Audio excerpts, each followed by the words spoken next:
히메네스 2세를 사랑하고 존경해서 형을 위한 도시로 만든 곳이 빌라델비아였습니다. 동생이 형을 얼마나 사랑했는지 이런 이야기가 전해오죠.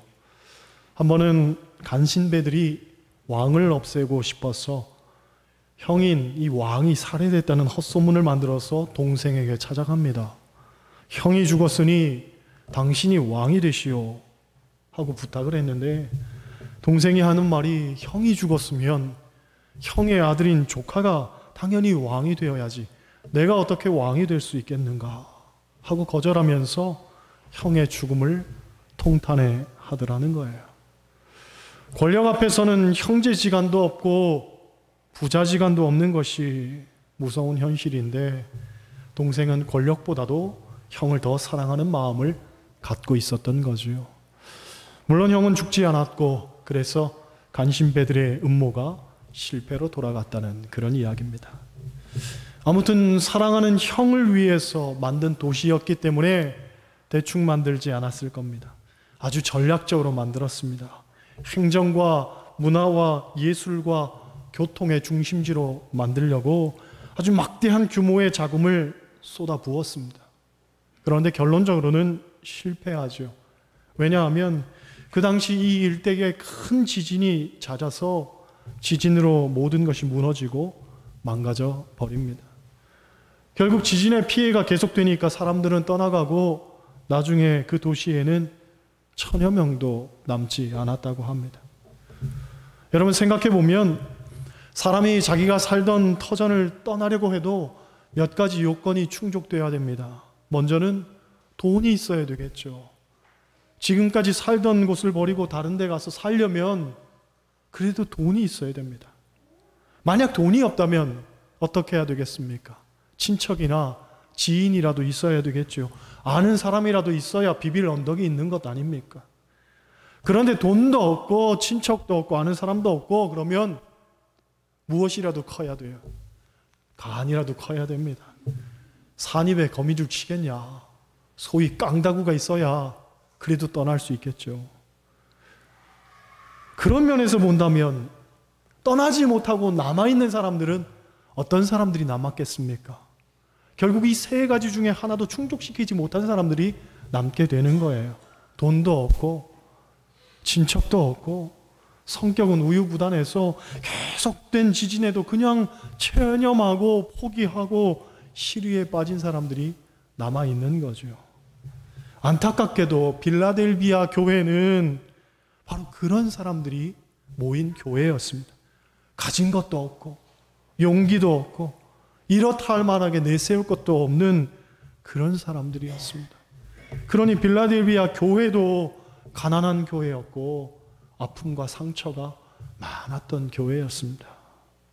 이 교회에게 주님께서 어떤 말씀을 주시느냐? 7절, 8절 한번 보세요. 7절, 8절 같이 읽습니다. 빌라델비아 교회의 사자에게 편지하라. 거룩하고 진실하사 다윗의 열쇠를 가지신 이 곧 열면 닫을 사람이 없고 닫으면 열 사람이 없는 그가 이르시되 볼지어다 내가 내 앞에 열린 문을 두었으되 능히 닫을 사람이 없으리라. 내가 내 행위를 아노니 네가 작은 능력을 가지고서도 내 말을 지키며 내 이름을 배반하지 아니하였도다. 할렐루야. 소아시아 7교회에게 예수님께서 당신을 드러내시는 모습은 다 달랐습니다. 그 교회의 형편과 상황과 믿음에 따라서 각기 다른 모습으로 나타났지요. 그런데 오늘 빌라델비아 교회에 보여주시는 예수님의 모습은 세 가지였습니다. 첫째로 진실하고 거룩하신 분. 거룩하고 진실하신 분. 이것이 물론 예수님의 성품에 대한 이야기이기도 하지만 빌라델비아 교회의 모습이 그렇기도 하다는 거예요. 거룩하고 진실된 교회가 빌라델비아 교회였습니다. 여러분, 거룩이란 말은 헬라어로 하기오스라고 합니다. 이 말은 구별되다라는 뜻이에요. 그런데 하기오스란 말 속에는 성도라는 뜻도 있습니다. 즉 우리 성도들, 예수 믿는 그리스도인들은 어떤 사람이라는 거예요? 구별된 사람이라는 거예요. 구별된 사람. 이 구별되다는 것이 조금 모호할 수가 있겠지만 쉽게 말해서 뭔가 다른 사람이라는 거예요. 말이 다르고 행동이 다르고 생각이 다르고 성격이 다르고 선택이 다르고 삶의 지향점이 다르고, 할렐루야, 다른 사람들, 그렇죠? 사실 우리도 일주일에 엿새 동안은 어디서 삽니까? 세상에서 살잖아요. 그리고 세상 사람들과 어울려 삽니다. 하지만 세상에서 살고 세상 사람들과 살지만 달라야 되는 거예요. 그리스도인이라면 달라야 됩니다. 세상 사람들도 우리에게 그것을 원하고 기대하는 거예요. 어느 신학생의 고백입니다. 신학교에 들어가서 공부했지만 친구들 가운데에는 일반 대학에 들어간 친구들도 많았습니다. 그래서 가끔 그 친구들하고 어울려서 식사도 하고 놀기도 했습니다. 그런데 친구들이 술을 권하더라는 거예요. 처음에는 거절했습니다. 내가 그래도 신학생이고 목회자가 될 사람인데 어떻게 술을 먹냐? 그랬더니 친구들 하는 말이, 야, 너 우리한테 전도 안 할 거야? 앞으로 우리 전도하려면 그래도 우리 같이 어울려 지내야 될 것 아니야. 이 좋은 자리 내가 분위기 깨면 어떡하냐? 친구인데 뭐 어때? 하나님도 다 이해하실 거야. 듣고 보니까 그런 것 같아서 분위기 좋게 한 잔 받아 마셨습니다. 그런데 나중에 귀에 들려오는 이야기는 신학생도 술 먹더라, 야. 목사도 술 먹더라. 그렇게 비아냥대는 소리가 들리는 거예요. 여러분, 괜찮아. 이해해. 그럴 수 있어. 사람들이 앞에서 그렇게 말해도 속지 않기를 원합니다. 세상 사람들은 항상 뒤에서 온갖 트집을 다 잡으면서 어떻게 예수 믿는 사람이 저럴 수 있냐고 우리를 깎아내리지요. 그러니까 그리스도인은 다른 선택을 할 수 있어야 되는 거예요. 거룩하고 진실되게 살아야 되는 거예요. 누가 보든 보지 않든 알아주든 알아주지 않든 그것과는 상관없이 항상 하나님 앞에 서 있는 마음으로 살아야 되는 거예요. 할렐루야. 술 자시는 분들 손 들어보세요.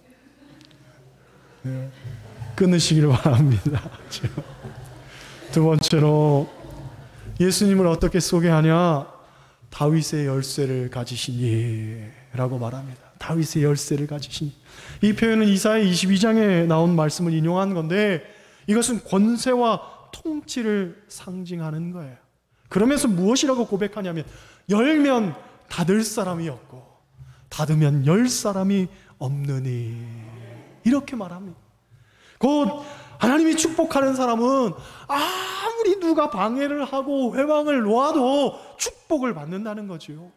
반면에 하나님이 축복해 주지 않는 사람은 아무리 노력하고 애를 써도 복을 받지 못한다는 거예요. 여러분, 모든 주권은 하나님께 있는 줄 믿습니다. 그래서 결국 하나님이 하셔야 되는 거예요. 하나님이.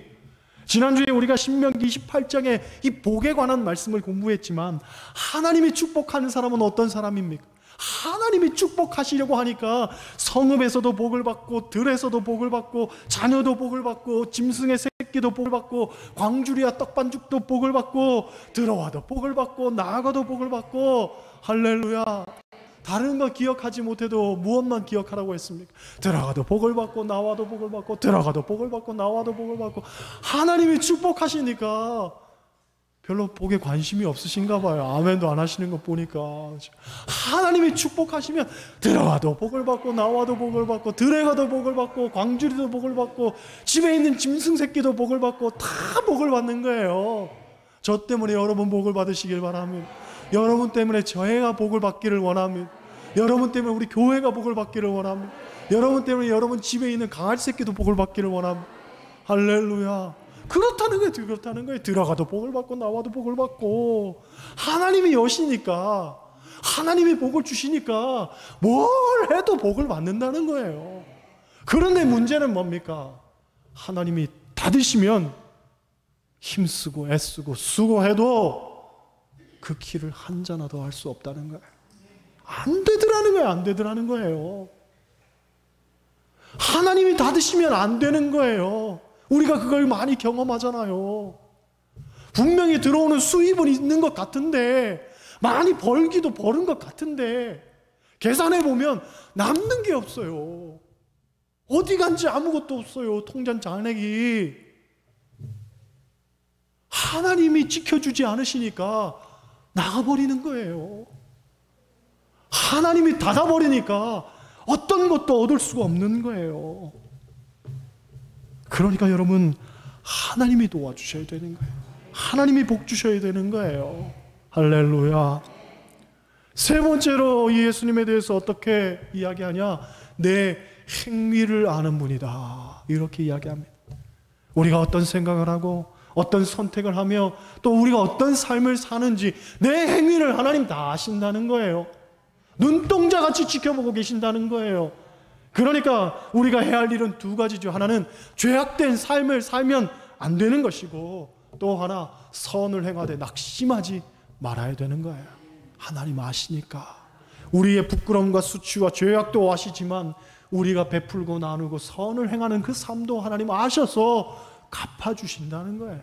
아신다는 거죠. 본문을 보면 그 예수님이 빌라델비아 교회를 칭찬하는 내용이 나옵니다. 칭찬은 두 가지였습니다. 첫 번째는 무엇이었냐?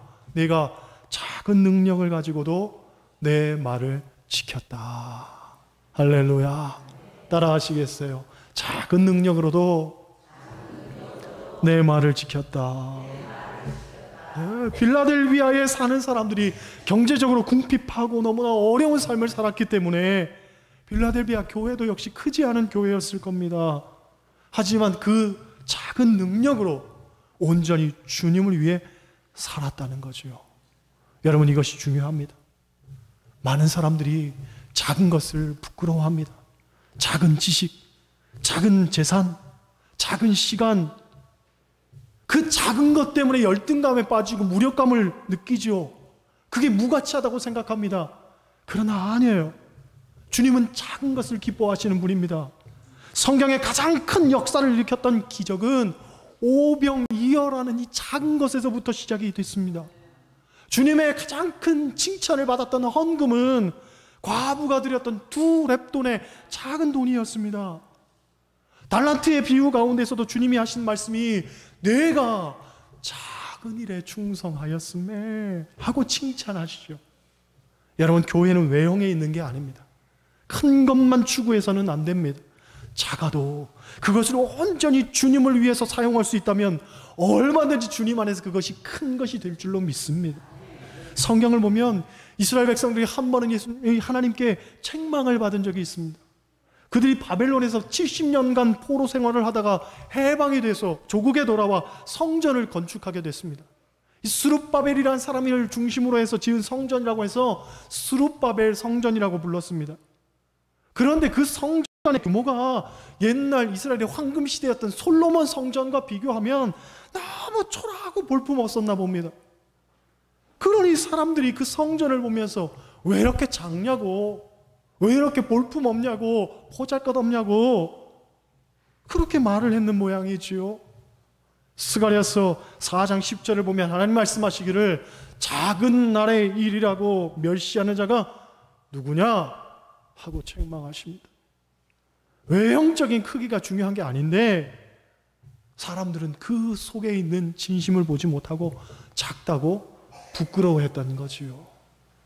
여러분, 작다고 부끄러워할 필요 전혀 없습니다. 얼마든지 그 작은 것을 통해서 하나님의 큰 역사를 이룰 수 있습니다. 빌라델비아 교회는 작은 교회였지만 그 작은 힘으로 최선을 다해서 주님을 섬겼습니다. 그래서 주님의 칭찬받는 교회가 되지요. 소아시아 7교회 중에서 칭찬만 받았던 교회는 이 빌라델비아 교회밖에 없습니다. 우리 사천 제일교회도 그런 교회가 될 줄로 믿습니다. 할렐루야. 둘째로 빌라델비아 교회가 칭찬받았던 이유는 내 이름을 배반하지 않았다, 그렇게 말합니다. 따라 하시겠어요? 내 이름을 배반하지 않았다. 내 이름을 배반하지 않았다는 거예요. 이 말을 바꿔 말하면 배반할 만한 일이 많았다는 거죠. 배반할 만한 그런 환경과 상황이 많았다는 거예요. 그만큼 고난도 많았고 핍박도 많았고 삶의 상처도 많았던 교회가 빌라델비아 교회였습니다. 사실 이 교회가 당했던 고난과 위기가 무엇이냐면 9절 말씀에 나옵니다. 9절 같이 읽습니다. 보라, 사단의 회당 곧 자칭 유대인이라 하나 그렇지 아니하고 거짓말하는 자들 중에서 며칠 내게 주어 그들로 와서 내 발 앞에 절하게 하고 내가 너를 사랑하는 줄을 알게 하리라. 할렐루야. 신학자들에 의하면 당시 예수 믿는 사람들은 유대인들에게 큰 핍박을 받았다고 합니다. 모든 정치, 경제, 문화 이런 것들을 다 유대인들이 장악하고 있었는데 예수 믿는다는 이유로 불이익을 당했다는 거죠. 심지어 고발도 당하고 살해 위협도 당하고. 그러니까 이 빌라델비아에서 그리스도인을 산다는 게 얼마나 어렵고 힘든 일이었겠습니까? 하지만 끝까지 하나님만 바라보면서 배반하지 않았던 사람들이 빌라델비아 교인들이었습니다. 여러분, 우리도 세상에서 사는 게 녹록지는 않습니다. 정말 쉽지 않습니다. 하지만 끝까지 주님을 배반하지 않기를 원합니다. 나의 도움, 주님밖에 없음을 고백하며 사는 사람이 진짜 그리스도인 아닙니까? 지요. 10절로 12절 말씀 보면 빌라델비아 교회에 주님은 4가지의 축복을 약속하십니다. 10절 말씀 보면 첫 번째 축복 무엇이냐? 내가 너를 지키겠다 하고 말합니다. 따라 하시겠어요? 내가 너를 지키겠다. 내가 너를 지키겠다는 거예요. 주님이 지키시겠다는 거예요. 여러분, 우리가 인생 살다 보면 얼마나 많은 위험과 위기가 있습니까? 그런데 주님이 나를 지키시겠다는 거예요. 얼마나 감사한 일입니까? 그렇죠? 어제 경포대에서 5살짜리 아이가 파도에 휩쓸려서 그만 목숨을 잃어버렸습니다. 안타까운 일이죠. 그런데 그 일이 제 마음속에 와 닿으면서 문득 제가 고등학교 때 물에 빠진 일이 생각이 났었습니다. 교회에서 수련회로 소금강에 놀러 갔는데 그 소금강에서 우리가 물놀이 하겠다고 물속에 들어갔어요. 물 깊이가 어느 정도 되는가 하고서 물속에 들어가서 얼마큼 멀리 갔는데 한 가슴까지 오더라고요. 가슴까지. 한 이 정도까지 놀면 되겠구나 하고서 돌아섰는데 하필 그 전전날에 비가 많이 왔습니다. 물살이 굉장히 셌던 거예요. 물은 가슴 채 안 오는데 한 발자국도 돌아갈 수가 없는 거예요. 물살이 너무 세니까. 순간 당황해서 소리도 못 냈습니다. 도와달라고 살려달라고 그 소리도 못 냈어요. 어떻게 해야 되나 어떻게 해야 되나 한 발자국도 앞으로 나아갈 수가 없는데 결국 제가 그 물살이 휩쓸려가지고 물에 빠졌습니다. 빠졌어요. 물속에서 물을 한 모금 먹었습니다. 한 3모금만 먹으면 끝나는 거죠. 그런데 그 짧은 순간에 인생이 그냥 주마등처럼 보여지는데 말이죠. 이대로 끝인가? 그런 생각이 드는데 손에 문득 뭐가 잡히는 거예요. 바위가 잡히는 거예요. 물이 저를 토해낸 거예요. 그럴 수가 없는데 말이죠. 토해낸 거예요.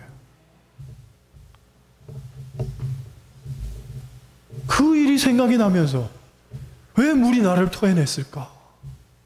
하나님 나를 살려주신 게 아닐까? 왜 살려주셨을까?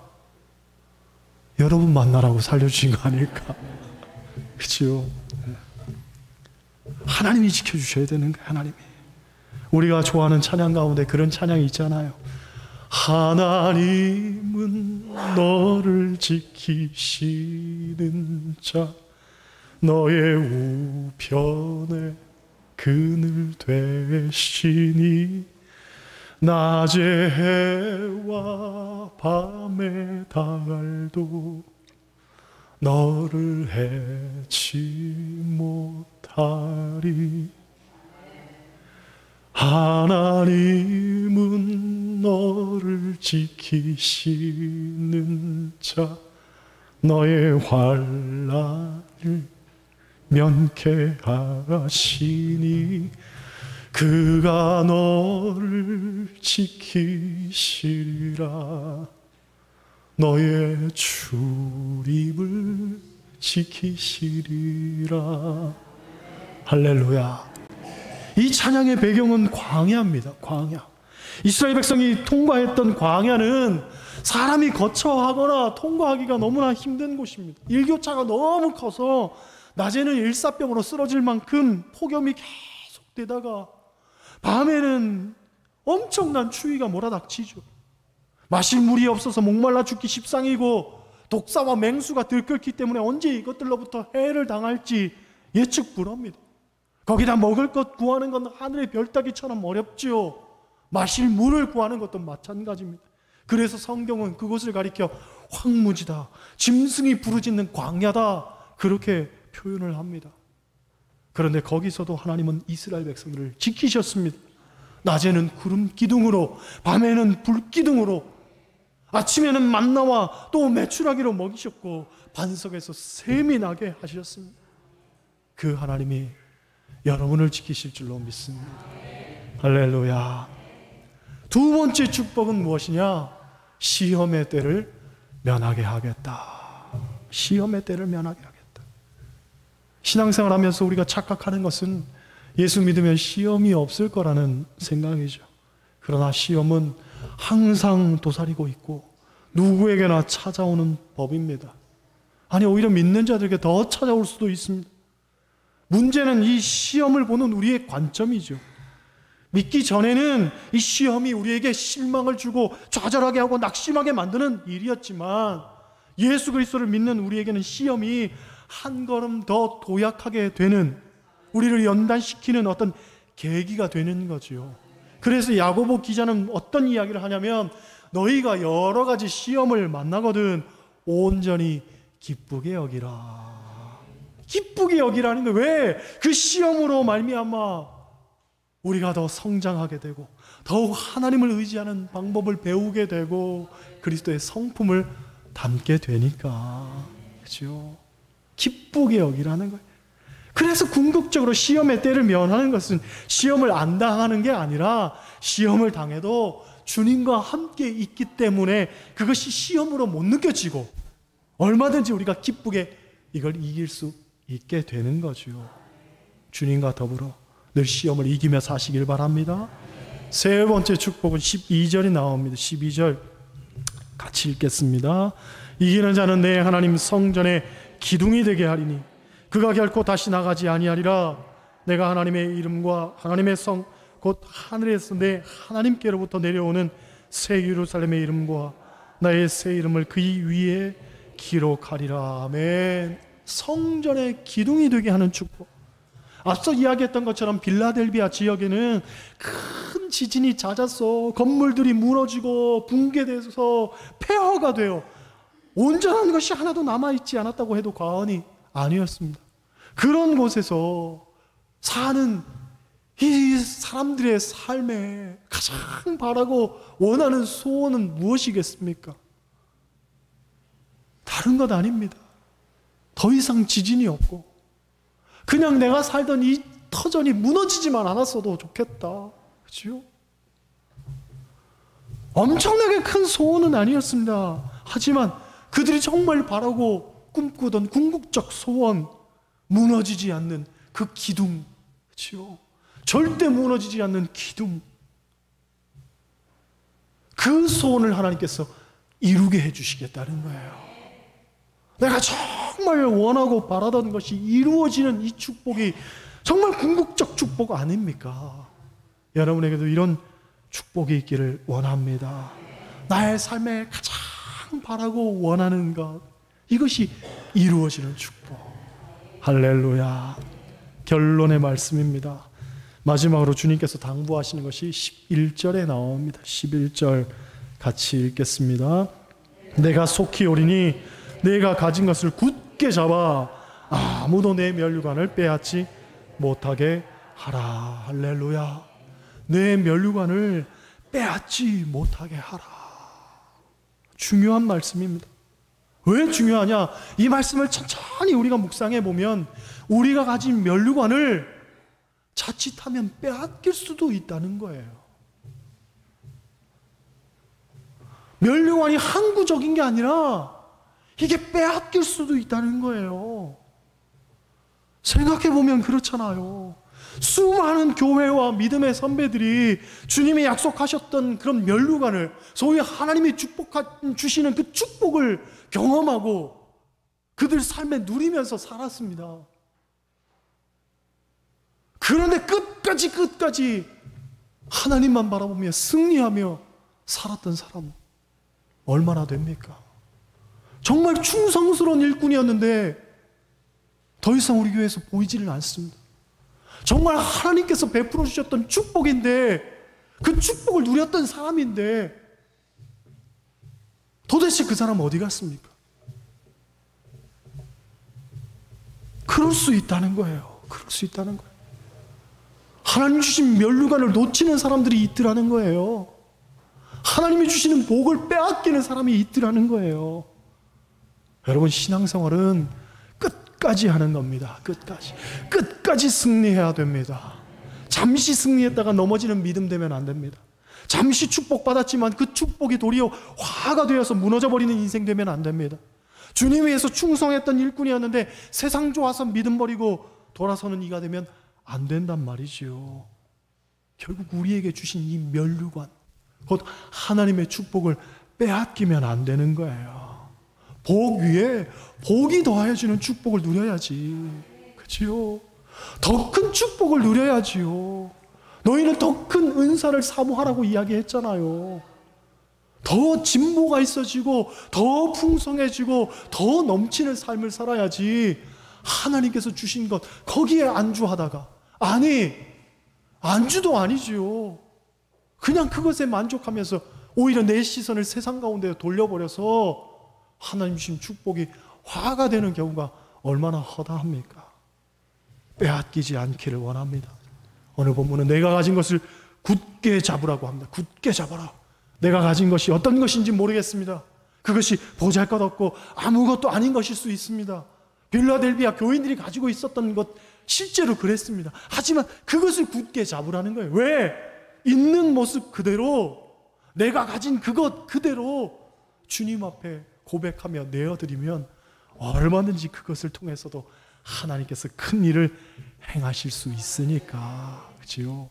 남이 가진 것 부러워하지 말고, 세상 사람들 가는 대로 따라가지 말고, 내게 주어진 것 그것 굳게 붙들어서 주님 약속하신 면류관 다 받아쓰고 사시기를, 최후 승리하며 사시기를 주님의 이름으로 간절히 축원합니다. 기도하시겠어요? 빌라델비아 교회